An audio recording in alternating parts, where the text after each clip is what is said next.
И я еще раз всех поздравляю с наступающим Новым годом, с Рождеством Христовым.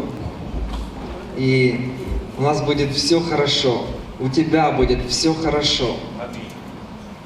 Знаете, я еще добавлю, у тебя будет все хорошо с Иисусом Христом. Тогда у тебя будет все хорошо. Даже более того я хочу сказать, все будет даже содействовать тебе ко благу, когда ты любишь Иисуса Христа. И знаете, сегодня мне ночью Бог показывал, как Он хочет, и Он будет изливать помазание на людей.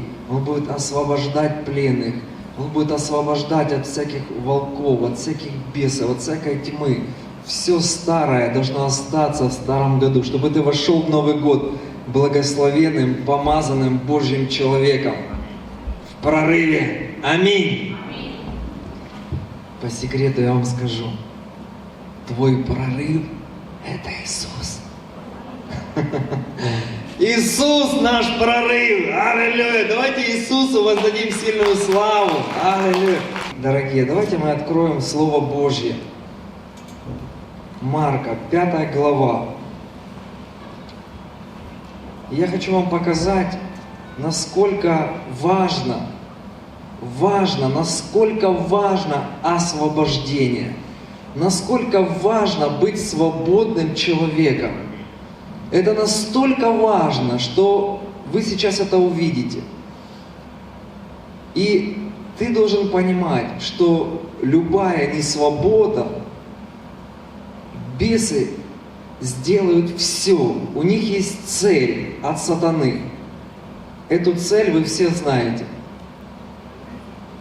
Украсть, убить и погубить. Что бы вы ни получили, что бы Бог вам не дал, если бесы, если вы связаны с бесами, с колдовством, вы в грехе, вы живете в грехе, вы не оставляете это, знайте, что бы вы ни получили в своей жизни, вы вернетесь в то же самое состояние, из которого вы вышли. Бесы будут красть все, что только возможно им украсть. И грех им дает право это делать. И вот теперь смотрите, 5 глава Марка. И здесь написано: «Пришли на другой берег моря, в страну Гадаринскую. И когда вышел он из лодки, тотчас встретил его вышедший из гробов человек, одержимый нечистым духом. Он имел жилище в гробах». Смотрите, вы видите, что человека нечистый дух, куда он привел? В гроб, на кладбище. Вот вы теперь понимаете, насколько важно освободиться от всякой тьмы в своей жизни. Насколько важно, если ты во грехе, ты осознанно выбрал, тебе нужно освобождение. Тебе нужно освобождение, потому что бесы, они сделают все, чтобы похоронить твое призвание, чтобы похоронить твою личную жизнь. Вы знаете, что он не просто там привел человека на кладбище, но он похоронил его семейную жизнь, его финансовую жизнь, его здоровье, все сферы он хочет схоронить. Вы понимаете, что насколько важно, чтобы ты был со Святым Духом во Христе Иисусе. Аминь.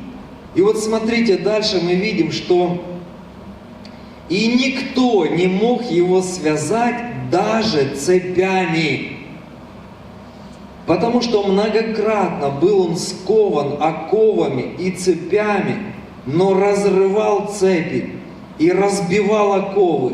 И никто не в силах был укротить его. Всегда ночью и днем в горах и гробах кричал он и бился о камни.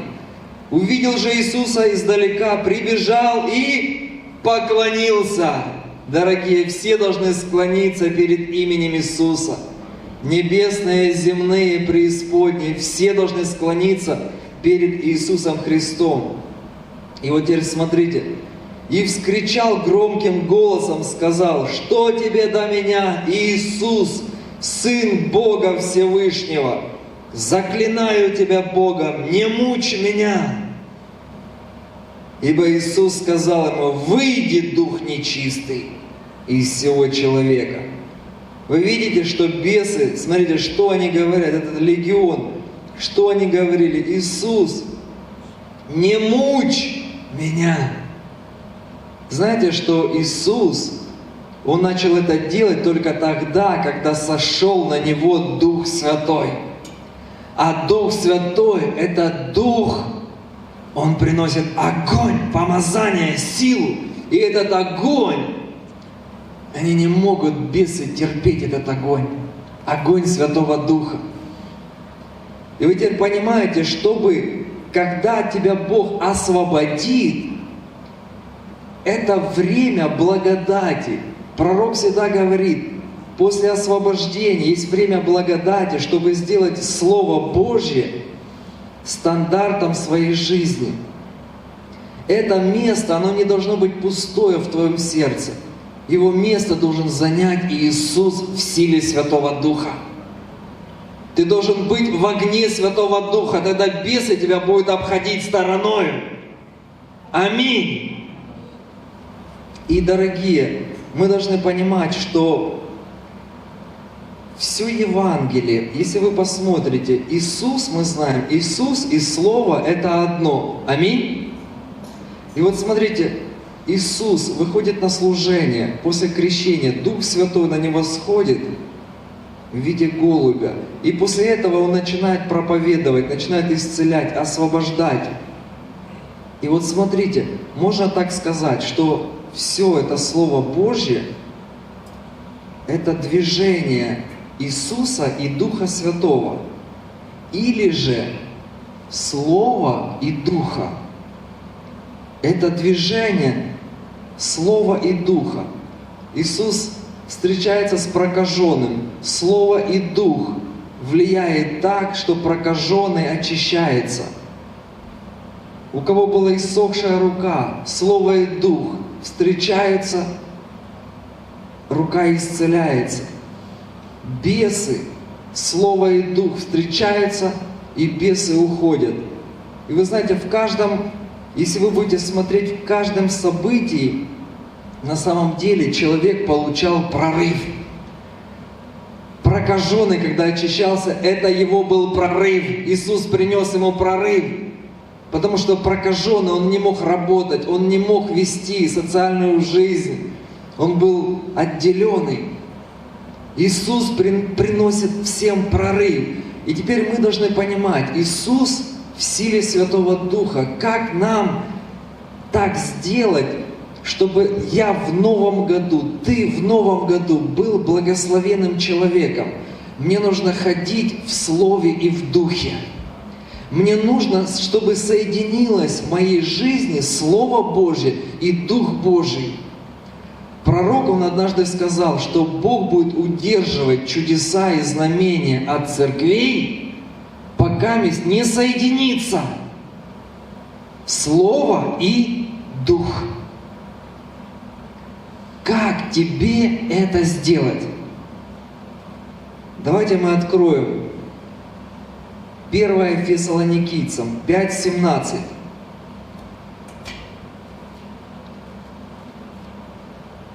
И Писание говорит, непрестанно, что нужно делать непрестанно? Молиться. Смотрите, когда мы молимся, приходит атмосфера Святого Духа. И вот теперь смотрите, когда ты ходишь с молитвой, то ты ходишь в атмосфере Святого Духа. И смотрите, и этого недостаточно. Должно быть, чтобы в нас жило Слово Божье. Смотрите, Дух Святой, Он без Слова, Он не действует. В начале написано в Бытие, когда Дух Святой, Он просто носился над водою. Он просто есть. И вот на человеке может Дух Святой пребывать. Он есть. Ты получил Святого Духа. Но он как будто бездейственный, потому что ему нужно Слово Господне. Ему нужно Слово Божье. Писание говорит, давайте мы откроем Колоссянам 3:16. Колоссянам 3:16.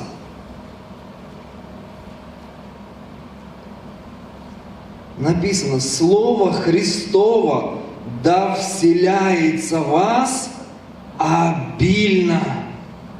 Слово Божье, давайте мы все скажем, Слово Христово да вселяется в меня обильно. Смотрите, Иисус сделал на кресте великое дело. Он забрал твои грехи, беззаконие и твое жестокое сердце, твое каменное сердце, проклятие. Он все это забрал на крест, чтобы сегодня ты через крест получил новое сердце. И вот новое сердце рожденного христианина, оно имеет уже такую способность принимать Слово и Дух и насаждать, чтобы оно было насаждено, и там росло. И Иисус, помните, Он рассказывал, что единственное, что там Слово может не расти, не развиваться, если сам человек, он окунется в суету, заботами житейскими, он заглушит это Слово. Вы помните это? Когда ты камни, когда твердыни в голове, когда ты думаешь, ты выбираешь все свое. Вы знаете, это все тоже, что будет заглушать, мешать. Но Иисус со своей стороны сделал все, чтобы наше сердце стало доброй почвой для Слова и Духа. Я хочу сказать каждому из вас, что Иисус, Он вас любит, и Иисус хочет, чтобы в твоем сердце Дух и Слово стало обитающим. Чтобы это не было приходящим в твоей жизни, но чтобы это было обитание Святого Духа, силы, огня. Чтобы Слово Господне обильно было насаждено. И это сделает только ты. Это твой выбор. Обильно принимать Слово Господне. Или не читать его, не принимать, не размышлять. Это твой выбор. Бог, Он как будто стоит в стороне. И человек может обижаться. Господи, почему Ты не действуешь в моей жизни? Он говорит, мне нужно Слово. Дух Святой говорит, мне нужно Слово, чтобы действовать в твоей жизни. У кого есть нищета, он говорит, мне нужно Слово. Евреях мы с вами в тот раз говорили, что Бог благословил, священник, первосвященник благословил имеющего обетование, то есть имеющего Слово, он благословляет. Ты можешь все что угодно делать, можешь десятину давать, поклоняться Богу, но если Слово не обитает внутри обильно, то Богу нету как двинуться. Вы поймите, что это настолько важно, чтобы Слово Господне и Дух обитал в нас. И это мы сами можем организовать так свою жизнь. Читать Слово Божье. Ты должен, если ты в этом году, ты не читал Слово Божье, читал кое-как, когда как, в Новом году ты должен сегодня покаяться и войти в Новый год организованным человеком.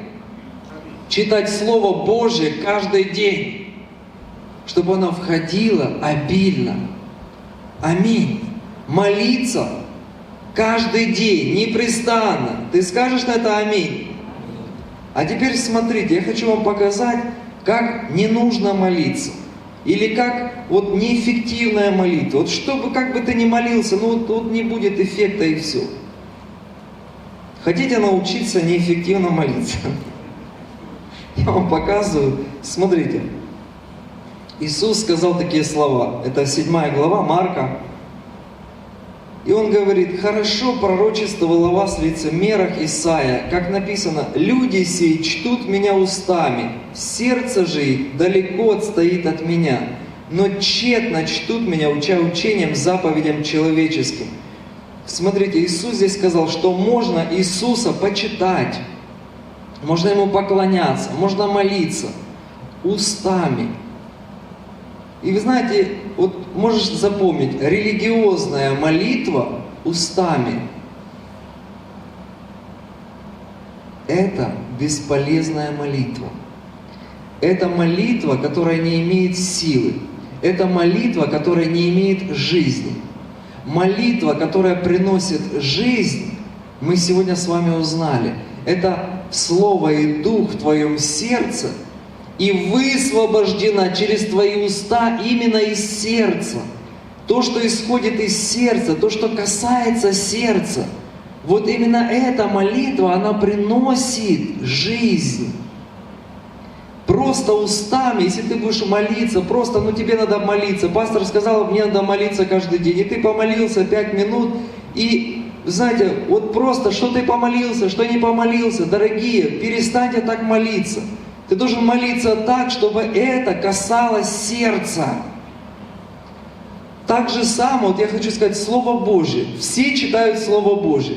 Одни читают и засыпают, другие читают, ничего не понимают. Третьи еще как-то читают.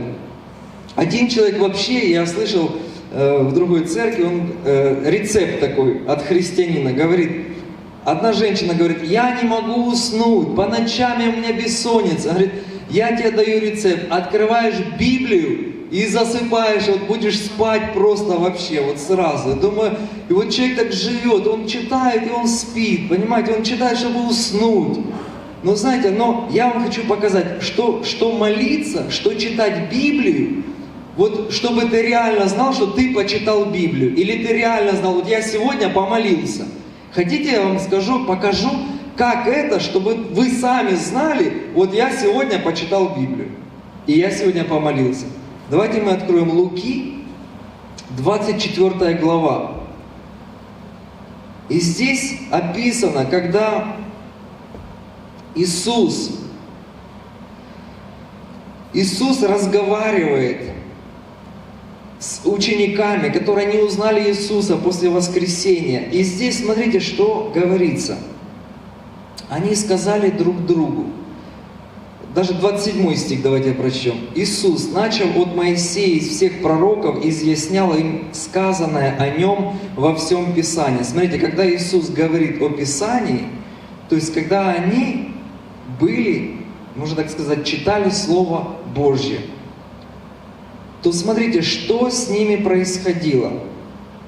32 стих. Когда Иисус потом исчез, они сказали, они поняли потом, но они поняли это по сердцу своему. Смотрите, что произошло с их сердцем. Они сказали друг другу, не горело ли в нас сердце наше, когда Он говорил нам на дороге и когда изъяснял нам Писание. Вы видите чтение Слова Божьего, и когда это касается твоего сердца, когда ты переживаешь Бога, ты переживаешь Его Слово, когда ты молишься, и это касается твоего сердца, когда загорается твое сердце, вот это ты помолился, вот это ты соединяешься со Словом и с Духом. Но если ты вокруг Писания, и это тебя вообще никак не касается, или ты молишься и никак не касается, то тебе, значит, надо больше молиться. Тебе нужно прорыв, и ты должен не успокоиться до тех пор, пока твое сердце не будет возгораться от общения с Богом. Потому что именно вот такая жизнь, эта жизнь христианина должна быть. Чтобы в нашем сердце обитало Слово Господне и Дух Его. Чтобы на молитве высвобождался Дух и Слово Господне. Какое Слово? Благое Слово Господне. Иисус благ, Бог есть благ. Аминь. Поэтому, драгоценные, в следующий год ты становишься благословенным человеком. Ты начинаешь молиться в каждом дне. Молиться до тех пор, пока твое сердце будет загораться от молитвы. Ты должен вкусить вкус молитвы. Молитва. Смотрите, когда мы молимся в тайной комнате, общаемся с Богом, это тебя зажигает. С молитвы ты выходишь обновленным человеком. У тебя есть желание служить Богу, молиться. У тебя есть сила, чтобы делать и преодолевать все. Вот именно достигай такой молитвенной жизни и такого именно общения с Богом. Не опускай никогда руки, если у тебя не получается, если ты на пути только. Вы знаете, не всегда это вот так вот мгновенно получается, я согласен. Но это у всех получается, кто этого желает и кто этого добивается. Иисус однажды сказал: кто стучит, тому отворят. А знаете мне, что Дух Святой вчера на молитве сказал? Я каждому хочу сказать. Я записал это. Стук молящегося сердца – это стук в небеса. Дорогие, когда ты молишься в сердце, поклоняешься, вы знаете, если ухо приставить к сердцу, то оно стучит. И когда у тебя в сердце молитва, Бог это слышит, как всегда, стук в небеса, дорогие. Вот почему написано, что Бог знает даже прежде нашего прошения у Него. Аминь. Иисус рассказал за одну женщину, которая она приходила за ответом, ей надо было ответ. Это 18 глава Луки. Сказал также притчу о том, что должно всегда молиться и не унывать. Дорогие, никогда не унывай. Если у тебя с финансами тяжело, не унывай, потому что Иисус забрал нищету, чтобы тебя обогатить.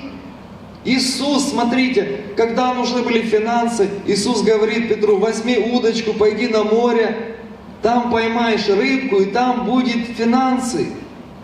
Встреча с Иисусом приносит финансы. Но мы теперь знаем, что переживание в сердце вот этого огня, вот это приносит прорыв.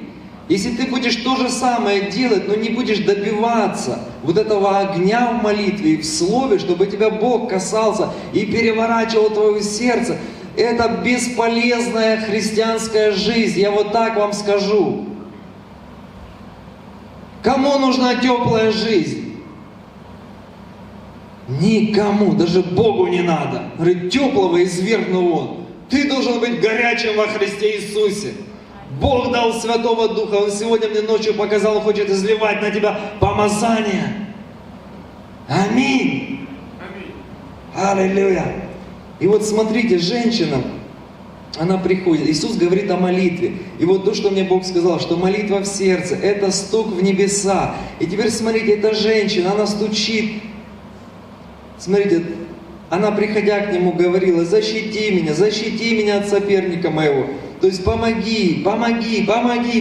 И долгое время не хотел, как будто нету ответа. А после сказал сам себе: хотя я и Бога не боюсь, и людей не стыжусь, но как эта вдова не дает мне покоя. Вот то, что Иисус сказал: молящееся сердце – это постоянный стук в небеса. Понимаете, что ты подобен, когда ты постоянно молишься, поклоняешься Богу, это ты становишься подобно вот этой женщине. Женщина, которая в нужде, которая нуждается в помощи. И вы видите, Иисус показал, что если ты не будешь унывать, ты не остановишь молитву, но ты будешь продолжать стучать, если ты будешь продолжать в сердце, у тебя будет это поклонение, это молитва, Слово Господне, оно соединяется внутри, то это приносит прорыв в жизни, это приносит ответы от Бога. Иисус сказал, смотрите, Бог ли не защитит избранных своих, вопиющих к Нему день и ночь? Вот, это день и ночь, когда сердце твое стучит в небеса всегда. У тебя всегда есть связь через твое сердце в небеса. Сердце – это точка контакта с небесами. Аминь. Поэтому, драгоценная, твоя реакция на любую ситуацию должна быть благодарность Богу. Смотрите, то, что я знаю, то, что угошает Святой Дух, это наш ропот, наше осуждение. Вы знаете, я научился, чтобы вот когда тебе так хочется, а я знаю, я сам себя наставляю, я соединенный с Богом. Я не могу, Бог благ, значит и я должен быть каким. И когда тебе так хочется, вот, или не хочется. У меня на этой неделе была ситуация, когда я знал, это негодяй, это вот, нельзя так вот, и вдруг меня Дух Святой, у меня Слово Божие поднимает, и там написано, мы все это знаем, любите врагов, благотворите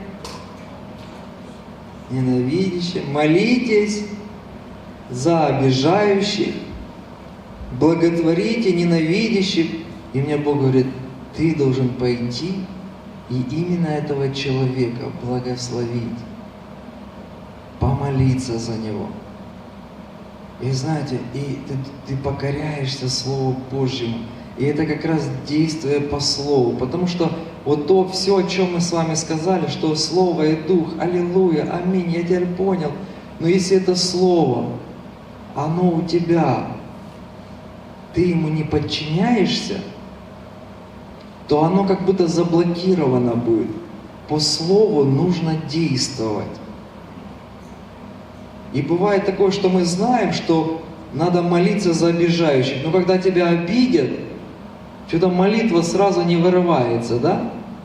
Мы не приучены действовать по Слову. Когда тебя прокляли, у тебя не сразу выработано такое, чтобы его так нам благословлять. Когда ненавидят тебя, да, там, и у тебя нету желания вообще ему денег дать. Да? Или у вас сразу появляется такое, у вас ненавидят, а ты сразу, оп, и ты финансы даешь, благословляешь. А представьте себе, а Бог хочет нас, чтобы это Слово и Дух, чтобы оно господствовало в нас. Чтобы оно господствовало в нас. И ты можешь себе записать на своем сердце, в своем сердце, что Слово и Дух в моей жизни должно быть поставлено на высоте. Послушание и подчинение Слову Божьему – это равносильно подчинение Иисусу Христу и Его Слову. Поэтому христианин, который Слово Божье поставил ниже своих желаний, своей воли, он не сможет двигаться с Богом. Это будет сухая религиозная жизнь, которая будет лишена жизни. Сколько христиан, они переживают провалы, они переживают просто падение, они переживают, что у них нет желания. Сколько людей, дорогие, это все результат, что Слово Божье и Дух Божий, Он не поставлен на высоте. И твоя жизнь не подчинилась этому. В этом всем каждому христианину нужно покаяние. В следующий год Бог показал мне, что у нас будет, в один день у нас будет огромная евангелизация. И будут здесь такие пророчества, здесь будут такие освобождения, что город Николаев такого еще не видел. И вы знаете, мы все должны быть к этому готовы, чтобы то, что тебе Бог даст, чтобы это ты смог сохранить. И чтобы это ты сохранил, и оно не укралось у тебя, чтобы бесы не украли. Сегодня Бог приготовил для тебя день освобождения от всякого мусора, который ты, возможно, насобирал в этом году. Ты скажешь на это аминь? Скажи, сегодня мой день. Мой день освящения. Мой день посвящения. Мы даже с ходатаями, мы провели молитву ночную. И мы сейчас входим в еще одну молитву, которая будет очень сильно такая пророческая. И я не знаю, что со мной происходит, но я знаю, что со мной происходит. Сильно Дух Святой, просто Он хочет, о Боже, как Он хочет нас всех благословить. Я вчера из молитвы вышел и говорю, я не хочу ничего. У меня такая жажда по Богу, что у меня вот такого еще не было. И я верю, что сегодня Бог хочет, чтобы огонь Святого Духа на всех нас сошел. Чтобы ты стал незаурядным христианином. Чтобы ты стал Божьим человеком. Кто в прямом эфире, вы слышите? Бог хочет перевернуть твою жизнь и поставить ее на скале. Он хочет, чтобы ты сегодня освободил свое сердце, чтобы там обитало Слово Господне и Дух Божий. Аминь. И мы сегодня будем молиться. И я знаю, что сегодня Бог, действие Слова и Духа будет действовать на тебя, будет влиять на тебя. Что от тебя нужно? Ничего. Верить тебе нужно. Единственное что. Больше тебе ничего не нужно. Тебе нужно просто верить. Как верить? Не надо верить по-взрослому. Надо верить как? По-детскому. А детки как верят? Искренне. Вот так же самое и ты должен верить и искренне. Я знаю, что когда за меня молились, и я помню, вначале боялся, я переживал, и я видел, как, знаете, как Дух Святой, Он как будто говорил, ты боишься, еще не время. Еще не время. Ты должен успокоиться, ты должен мне доверять. И вы знаете, когда приходит этот покой, вот тогда приходит и Дух Божий. Тогда Дух Святой приходит в жизнь человека. Ты не должен бояться Духа Святого. Ты не должен бояться. Ты не должен бояться сверхъестественного Божьего движения. Когда Святой Дух действует, знаете, иногда, когда бесы проявляются, некоторые боялись, выходили аж, уходили. Ты не должен бояться, не бойся, бесы не перепрыгнут к тебе. Я раньше думал, я когда-то в группе порядка там помогал, и думаю, держу, и там человек, там бесы проявились, думаю, а вдруг они, сейчас я же его держу, думаю, сейчас вдруг, вы знаете, это все ложь сатаны. Ты не должен бояться, потому что страх — это противоположность веры. Ты должен просто веровать. Аминь. Скажи, я человек веры. Иисус, сегодня освободи мое сердце от всякого мусора, от всякой тьмы, от всякого нечистого духа. Я отрекаюсь от всякой тьмы. Я отрекаюсь от всякого греха. Освободи сегодня меня. Благослови сегодня меня. Я хочу стать храмом Святого Духа, чтобы во мне обитало Слово Господне и Дух Божий. Я открываю свое сердце для Тебя, Иисус. Я открываю свое сердце для Тебя, Дух Святой. Спасибо Тебе, что Ты услышал.